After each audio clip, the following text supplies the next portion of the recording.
अथ सत्यार्थ प्रकाशः सप्तम समुल्लासः। कल हमने पढ़ा था कि जो मूल प्रकृति है सत्व रजतम की साम्यावस्था, उससे इस संसार का निर्माण हुआ है और प्रकृति अजन्मा है। इसी प्रकार से परमात्मा भी अजन्मा है और उस परमात्मा के द्वारा ही हम अजन्मा जीवात्माओं के लिए इस संसार का निर्माण प्रकृति से हुआ है। तो दर्शन शास्त्र है, उपनिषद है, वेद है, ये सभी एक स्वर में कहते हैं कि ईश्वर ही इस जगत का निर्माता है। माने ईश्वर को सब स्वीकार करते हैं, ईश्वर की सत्ता को सभी लोग मानते हैं। तो जो ऐसा कोई कहे कि सांख्य दर्शन अनिश्वरवादी है, वो ठीक नहीं है। सांख्य दर्शन में तो ईश्वर की चर्चा है, वहाँ के आचार्य कपिल है। तो हमें दयानंद लिखते हैं, जो कोई कपिल आचार्य को अनिश्वरवादी कहता है, जानो वही अनिश्वरवादी है, कपिल आचार्य नहीं। तथा मीमांसा का धर्मधर्मी से ईश्वर, वैशेषिक और न्याय भी आत्मा शब्द से अनिश्वरवादी नहीं, क्योंकि सर्वज्ञत्व आदि धर्मयुक्त और अतति सर्वत्रम व्याप्नोतीति आत्मा, जो सर्वत्र व्यापक और सर्वज्ञ आदि धर्मयुक्त सब जीवों का आत्मा है, उसको मीमांसा, वैशेषिक और न्याय ईश्वर कहते हैं। तो ये तीनों दर्शन का प्रमाण दिया, वैशेषिक, मीमांसा और न्याय। इसके पहले बता दिया था सांख्य दर्शन में कि ईश्वर को अंतः प्रत्यक्ष करते हैं, बाहर के आँख से वो नहीं दिखता है। बाकी जो शास्त्र हैं वो भी कहते हैं कि मीमांसा है वो धर्मधर्मी से ईश्वर की व्याख्या करता है, ईश्वर को सिद्ध करता है। धर्मधर्मी क्या है? जैसे कि जल है वो धर्मी है और ठंडापन उसका धर्म है। अग्नि क्या है? धर्मी। और गर्मी क्या है? उसका धर्म। इसी प्रकार से जीवात्मा ये एक धर्मी है, तो इच्छा, द्वेष, प्रयत्न इसके धर्म हैं, इसके लक्षण हैं। परमात्मा इस संसार का निर्माण हम जीवात्माओं के लिए तो किया है। तो फिर ये सभी शास्त्र जो हैं उसी परमात्मा को सिद्ध करते हैं, वो चाहे मीमांसा हो, चाहे वैशेषिक हो, चाहे न्याय हो। तो सभी दर्शनकार आस्तिक हैं, नास्तिक कोई भी दर्शनकार नहीं है। अनेक लोग ऐसा मानते हैं कि दर्शन वाले तो नास्तिक होते हैं, ईश्वर को नहीं मानते हैं। जैसे कपिल आचार्य को नास्तिक बहुत लोग मानते हैं। सांख्यकार हैं कपिल आचार्य, उन्होंने सांख्य दर्शन का निर्माण किया, लेकिन ये सिद्ध होता है कि वो तो शुद्ध आस्तिक थे, ईश्वर को मानते थे और सिद्ध कर दिया उन्होंने कि श्रुति का प्रमाण भी दे दिया, वेद का भी, दर्शन का भी, उपनिषद का भी, सब प्रमाण से सिद्ध होता है कि परमात्मा है। तो वैशेषिक दर्शन और न्याय दर्शन में भी ये आत्मा शब्द आता है, और आत्मा माने परमात्मा, वही ईश्वर है परमात्मा। तो वैशेषिक भी मानता है और न्याय भी मानता है। और वो आत्मा का क्या करते हैं? अतति सर्वत्रम व्याप्नोति इति आत्मा, जो सर्वत्र व्याप्त है वो आत्मा है, जो विश्वात्मा है, जो दिव्यात्मा है, सबकी आत्माओं में जिसका निवास है, सब आत्माओं का जो आधार है वो है परम आत्मा। तो वो तो सर्वत्र व्याप्त है, सर्वज्ञ है। तो ऐसे धर्म से युक्त परमात्मा है। तो इसलिए मीमांसा भी, वैशेषिक भी, न्याय भी, ये सभी लोग ईश्वर की सत्ता को स्वीकार करते हैं। बिना ईश्वर के जगत निर्माण कदापि संभव नहीं है। अब आगे प्रश्न आता है कि ऐसा जो ईश्वर है, जो जगत निर्माता है, वो ईश्वर अवतार लेता है वा नहीं, ये प्रश्न आया। तो उत्तर स्वामी दयानंद लिखते हैं, नहीं, क्योंकि अज एक पाठ सब पर्यगात शुक्रम अकायम, ये यजुर्वेद के वचन हैं। इत्यादि वचनों से परमेश्वर जन्म नहीं लेता। तो परमात्मा का जन्म लेना सिद्ध नहीं हो रहा है। कल भी हमने पढ़ा था, अजा, प्रकृति तो अजा है, तो परमात्मा भी अज है। अज माने जन्म से रहित, अजन्मा। तो प्रकृति भी, परमात्मा भी, जीवात्मा भी, ये तीनों अजन्मा है। जन्म होता है शरीर का, परमात्मा का जन्म होता नहीं है। तो इस प्रकार से वो तो सब पर्यगात, सब जगह पहुंचा हुआ है। और अकायम कह दिया, काया माने शरीर, और अकाया शरीर जिसकी नहीं होती, तो अकायम कहा यहाँ पर वेद में, कि जो देह से, शरीर से रहित है। और शरीर 3 प्रकार का होता है। एक तो स्थूल शरीर हम देख रहे हैं ये, दूसरा होता है सूक्ष्म शरीर, जिसमें कि ये 5 तन्मात्राएं आते हैं सूक्ष्म भूत। ये स्थूल भूत वाला है, वो सूक्ष्म भूत वाला है। उसमें ज्ञानेंद्रियाँ, मन, अहंकार, ये सब आते हैं। ज्ञानेंद्रियाँ, कर्मेंद्रियाँ, ये गोलक अलग हैं। आँख कान तो गोलक हैं इंद्रियों के।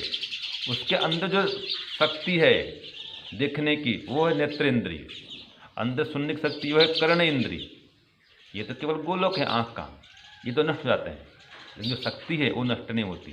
वो मरने के बाद भी अन्य जन्म में जीवात्मा के साथ चलते हैं।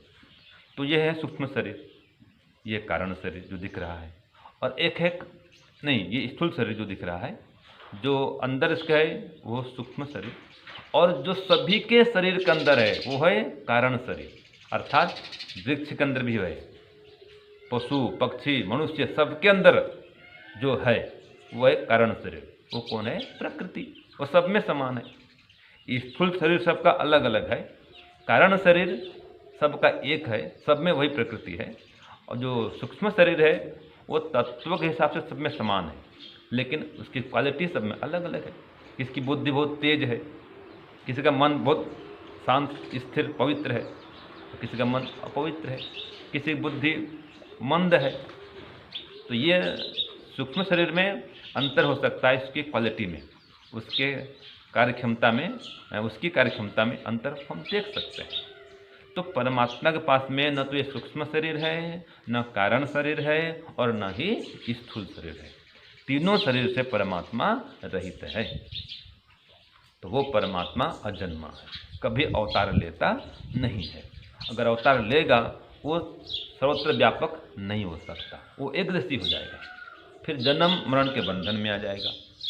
जो जन्म मरण के बंधन में आएगा तो दुख भी पाएगा, तो फिर वो वेद के विरुद्ध हो जाएगा। जबकि हमने पहले भी पढ़ा था कि जो ईश्वर है वो तो कैसा है? क्लेश कर्म विपाक आशय अपरामिष्ट पुरुष विशेषः ईश्वर, कि जो क्लेश से रहित है, कभी उसको दुख कष्ट लगता ही नहीं है, कोई कर्म सकाम भाव से करता ही नहीं है, वो तो निष्काम कर्म करता है, बिना हाथ पैर के करता है। वो भी हमने पहले पढ़ा था, अपानी पादो जवनों ग्रहिता, बिना हाथ के सब कुछ निर्माण कर देता है, बिना पैर के सब जगह पहुंचा हुआ है, बिना मुख के ही सबके अंदर प्रेरणा कर देता है, वो सबके अंदर बोल देता है। हम भी तो अपने आप बिना उच्चारण के मन मन में बोलते रहते हैं, सोचते हैं क्या है, मन में बोलते रहते हैं। तो ऐसा परमात्मा सबके अंदर है, सबके अंदर बोल देता है वो।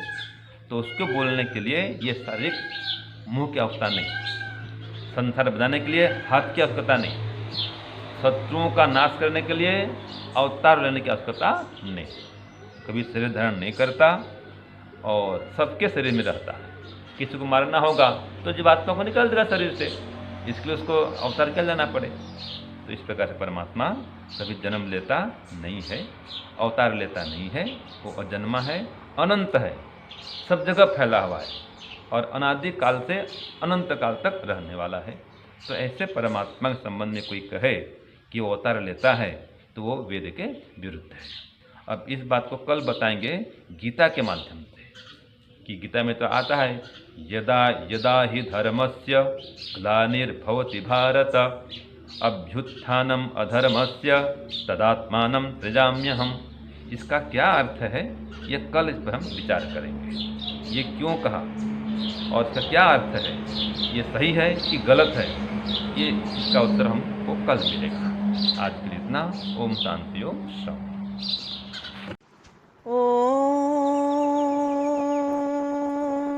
सहनाववतु सहनौ भुनक्तु सह वीर्यं करवावहै तेजस्विनावधीतमस्तु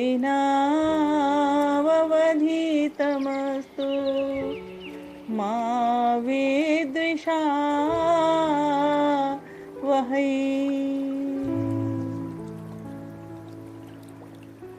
सभी को सादर सप्रेम नमस्ते। स्वामी जी का बहुत धन्यवाद, बहुत ही अच्छी सुंदर सरल व्याख्या की। आइए अब थोड़ा सा इसका मैंने काव्य भी किया है और छोटी सी एक संक्षिप्त व्याख्या मैं भी इसको बोलती हूँ, जिससे आपको अति सरलता इसको समझने में हो। तो इसमें हमारा जो पाठ चल रहा है, दोबारा से मैं रिपीट करती हूँ, सत्यार्थ प्रकाश सप्तम समोल्लास का आज यह 40वां भाग है। 39 भाग हमारे इसके हो चुके हैं। विषय चल रहा था, यहाँ शंका समाधान चल रहा है। तो यहाँ शंका चल रही थी, तो उस शंका में सिद्धांती अर्थात महर्षि दयानंद सरस्वती बता रहे हैं कि प्रकृति कैसी है। तो बताया था इसमें पिछली बार कि जो अजा है, जिसका जन्म नहीं होता, अर्थात वो नित्य है, हमेशा से है। 3 पदार्थ नित्य हैं, ईश्वर, जीव और प्रकृति। और जो प्रकृति है वो कैसी है? सतरजतम गुण वाली है। और वही कैसी हो जाती है जब सृष्टि बनती है? तो बहुत प्रजारूप हो जाती है, वह भी प्रजा। और वही कैसी है? परिणामिनी भी है। उसकी हमेशा अवस्था बदल भी जाती है। इस अवस्था को कैसे देखेंगे हम? सृष्टि में अपने शरीर को देख लें, पता लग जाएगा कि बदल रहा है कि नहीं बदल रहा है। आप देखिए, मैं हमेशा बताया करती हूँ कि आप अपना बचपन का फोटो देखो, फिर उसको 7 साल के बाद देखना, आपको बिल्कुल अंतर दिखाई देगा। क्योंकि हम हर क्षण बदलते हैं। हमारा रक्त, मांस, मज्जा, मेद, ये सब में परिवर्तन होता रहता है, लेकिन थोड़ा अधिक परिवर्तन हो जाता है तो वो चेंजेस नजर आते हैं। इसीलिए मैं 7 साल बोलती हूँ। 7 साल के बाद पूरी तरीके से चेंज हो जाते हैं। हम अगर अपने फोटो में देखेंगे कितना अंतर हमें दिखाई देता है, यह आपको भी पता है।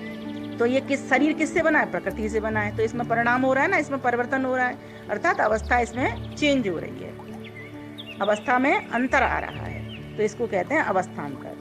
तो कहा, और पुरुष कैसा है? जीवात्मा, जो मैं आत्मा हूँ, बोल रहा हूँ, वो कैसा हूँ मैं अपरिणामी, मुझ में परिवर्तन नहीं होता। जितने भी परिवर्तन होते हैं वो इस देह के होते हैं। ऐसे ही पूरे संसार में ये हो रहा है।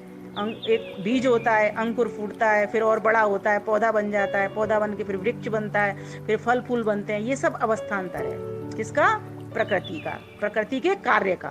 जो संसार बनाया है परमात्मा ने, ये क्या है? प्रकृति का कार्य है, प्रकृति से ये बनाया है। तो न तो आत्मा में कोई परिवर्तन होता और न परमात्मा में कोई परिवर्तन, दोनों ही पुरुषों में कोई परिवर्तन नहीं होता। जो भी परिवर्तन होता है वह इस सृष्टि के भीतर होता है। जब सृष्टि रचती है, बनती है, तब तो वो विकार सहित हो जाती है, और जब सृष्टि प्रलय में रहती है तब वो विकार रहित रहती है। इतना बस यहाँ पर हमको समझना था। अब आगे कहा है कि इसीलिए जो कोई कपिल आचार्य को अनीश्वरवादी कहता है, वही अनीश्वरवादी है, कपिलाचार्य नहीं। कई लोग ये दोष मढ़ देते हैं कि सांख्य दर्शन के जो प्रणेता हैं, जो सूत्रकार हैं, वो कपिल आचार्य हैं। तो कह देते हैं कि उन्होंने तो प्रकृति के विषय में लिखा है, तो वो तो परमेश्वर को नहीं मानते। लेकिन उनकी ये समझ से बाहर हो जाती है बात कि प्रकृति को समझ करके ही तो हम परमात्मा को समझेंगे। पहले तो जो चीज हमको दिखाई दे रही है, प्रकृति का जो कार्य दिखाई दे रहा है, सृष्टि दिखाई दे रही है, उसी से तो हमें सत्ता का आगे बोध होता है। तो उन्होंने प्रकृति के विषय को अधिक उठाया है। इसका मतलब ये तो नहीं कह सकते कि वो ईश्वर को नहीं मानते। उनको अनीश्वरवादी तो नहीं कहा जा सकता। अनीश्वर का अर्थ होता है जो ईश्वर को नहीं मानता। अन जमा ईश्वर, अन माने नहीं, जो ईश्वर को नहीं माने वो कौन हो गया? अनीश्वरवादी हो गया। तो अनीश्वरवादी का अगर हम एक पर्यायवाची शब्द ढूंढे तो उसको आस्तिक कहेंगे। अनीश्वरवादी माने नास्तिक और ईश्वरवादी माने आस्तिक। जो ईश्वर में विश्वास करता है वो ईश्वरवादी, और जो ईश्वर में विश्वास नहीं करता वो अनीश्वरवादी। तो यहाँ पर उनको ये दोष लगा दिया गया, क्योंकि उन्होंने प्रकृति के संबंध में बताया गया, इसीलिए उन पर दोष लगा दिया कि वो तो अनीश्वरवादी हैं। और इसी प्रकार से कह दिया कि सभी दर्शनों में मत ऐक्यता नहीं है, सबका मत अलग अलग है। मीमांसा में धर्मी से ईश्वर को सिद्ध किया है, लेकिन ऐसा नहीं है। उसमें भी वो ये बताया गया है कि ईश्वर कैसा है। धर्म और धर्मी को अभी जैसे कि अभी स्वामी जी ने बताया था कि धर्मी कौन है, तो इसको और सरल तरीका समझेंगे। जो पात्र है, जिसमें जो धर्म रहता है, उसको कहते हैं धर्मी, और जो रहती है वो चीज होती है धर्म। ठीक है, जैसे आत्मा का भी बताया था स्वभाव। आत्मा क्या है? धर्मी, क्योंकि वह एक पात्र है किसको रखने का? स्वभाव को रखने का। तो स्वभाव क्या हो गया? इच्छा द्वेष राग, इच्छा राग द्वेष प्रयत्न ज्ञान, ये सब जीवात्मा के स्वभाव हैं, स्वरूप हैं। इच्छा करना, राग द्वेष करना, सुखी दुखी होना, ज्ञान लेना, प्रयत्न करना, प्रयास करना, पुरुषार्थ करना, तो क्या ये धर्म माने जाएंगे। और आत्मा क्या हो गया? धर्मी। इसी प्रकार से ईश्वर के जो जो गुण कर्म स्वभाव हैं वो उसके धर्म हो गए, ठीक है। और धर्मी कौन हो गया? ईश्वर हो गया। उसी प्रकार से प्रकृति के सारे समानों का भी देख लो आप। सूरज को उठा लो, सूरज क्या है? सूरज धर्मी हो गया। और सूरज में क्या चीज रहती है? गर्मी रहती है, ताप रहता है, प्रकाश रहता है, तो ये धर्म हो गए उसके। तो जो जो गुण कर्म स्वभाव जहां जहां रहते हैं वो तो धर्मी हो गए। अर्थात जो पात्र है, जो आश्रय है, आश्रय स्थल है, वो तो धर्मी हो गया। और जो जो चीज रहती है वो धर्म हो गया, वो उसका स्वभाव हो गया। तो इस प्रकार से ये ईश्वर की मीमांसा में जो व्याख्या की गई है तो वो भी गलत नहीं है। वैशेषिक और न्याय भी आत्म शब्द से ईश्वर की ही व्याख्या करता है, तो उसको अनीश्वरवादी कैसे कहेंगे? तो ये बात भी जो आरोप लगाते हैं उनकी गलत है, क्योंकि ईश्वर तो सर्वज्ञ है, धर्मयुक्त है, वो सर्वत्र व्यापक है, कोई जगह उससे खाली नहीं है, वो सभी जीवों का आत्मा है, इसीलिए आत्मा शब्द कह दिया है। तो आत्मा शब्द तो परमात्मा के लिए ही तो है। उसको यहाँ समझना चाहिए कि संगति कौन सी लगेगी। इस तरह से हमें मिथ्या आरोप अपने ऋषियों पर, आचार्यों पर नहीं लगाना चाहिए। तो यहाँ पर महर्षि दयानंद सरस्वती ने ये बता दिया कि सभी दर्शनों में एक मतैक्यता है, अर्थात एक ही विचार है, उसको कहने का बस ढंग अलग अलग है। इसमें ये नहीं कह सकते कि मीमांसा ठीक नहीं, वैशेषिक ठीक नहीं, न्याय ठीक नहीं, इसमें इस तरीके से कहा, इसमें इस तरीके से। तरीका तो अलग हो ही सकता है, वैसे भी किसी एक बात को 10 तरीके से कहा जा सकता है। तो इससे हमें ये नहीं कहना चाहिए कि कोई व्यक्ति नास्तिक है। नास्तिक का अर्थ यह नहीं है, वो आस्तिक का मतलब यह नहीं है कि उसमें अगर प्रकृति का वर्णन कर दिया तो वो व्यक्ति नास्तिक हो गया।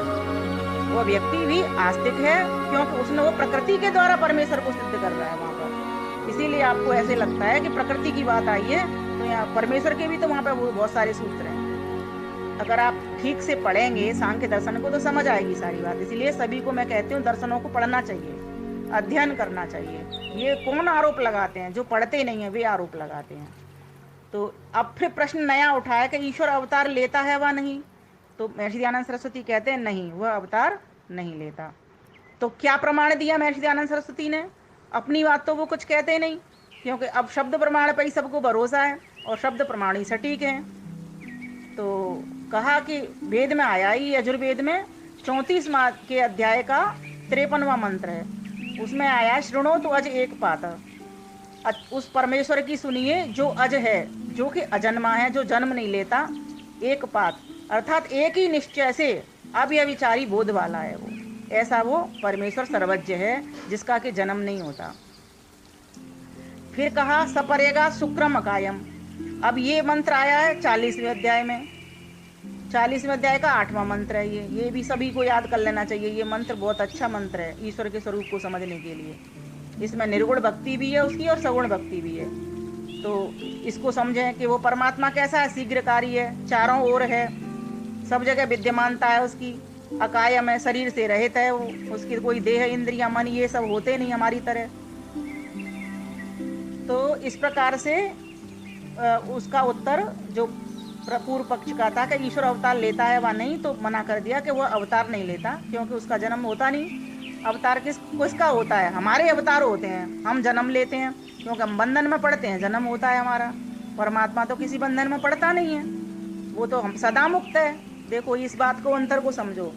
जीवात्मा नित्य मुक्त नहीं है, लेकिन परमात्मा नित्य मुक्त है, ठीक है। जीवात्मा तो इस प्रकृति से जुड़ करके विकारी हो जाता है, विकार आता है, लेकिन परमात्मा में कभी विकार नहीं आता, वो नित्य निर्विकार है, कभी भी विकार में नहीं फंसता वो। जीवात्मा जब जब इस बंधन में आता है तब विकारी भी हो जाता है वो।